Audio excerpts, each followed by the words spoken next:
Just visit the new CalgaryHerald.com with more of everything worth knowing.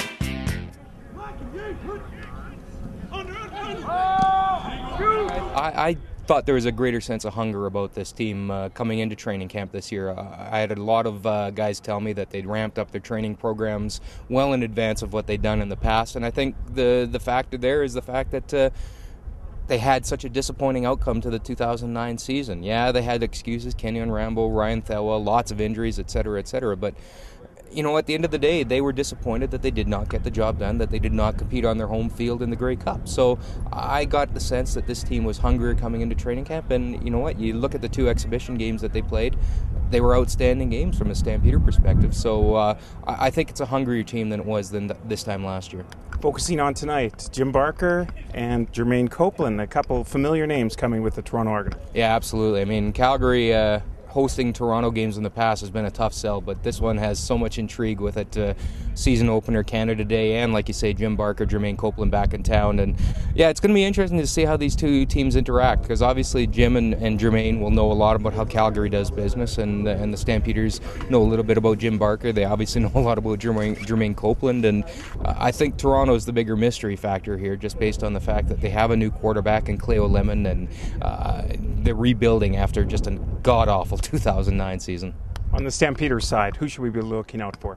Well, you know, there's the old reliables, obviously, Henry Burris, Nick Lewis, Joffrey Reynolds, those kind of guys. You know what you're getting year in, year out. I think what's going to be interesting is to watch this defense tonight. Two guys that didn't play halfback last year are starting at defensive half, Milt Collins and Brandon Smith, who missed all of the 2009 season. So I think there's going to be a lot of pressure on those two. Juwan Simpson at middle linebacker, getting his first career start at that position.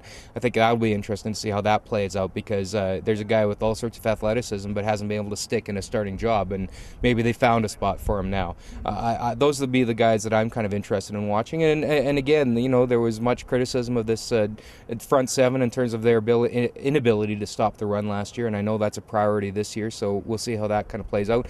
And obviously on the offensive side of the ball, the offensive line, very well chronicled about all the retirements in the off season and the player shifts. I think they've done a nice job plugging the holes. There'll be some rookies out there, two rookie starters, Steve Middleton at right guard, Edwin Harrison at right tackle. It'll be interesting to see how those guys bear up in their first career starts.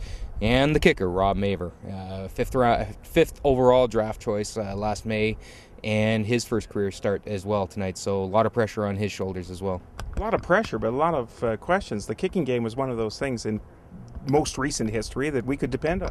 Absolutely. I mean, he's replacing, Rob Maver is replacing Sandro DeAngelis, who is the most accurate kicker in CFL history. So, enough said. I mean, those are big shoes to fill, not quite literally, but figuratively, and it'll be interesting to see how he does. I've been very impressed with him in camp, though. He seems to have a good head on his shoulders, very in the moment, not looking at too much in the big picture. Seems to be pretty focused on getting the job done. There's fireworks after the game tonight. Can we expect some on the field? I think it'll be a very interesting game. So many different players to watch. You know, in a lot of ways, it's still a glorified third preseason game, except this one has 2 points on the line. So, yeah, there'll be some mistakes, but, you know, based on what Calgary did against Saskatchewan in their second preseason game, they're a pretty polished team already, and I like their chances tonight.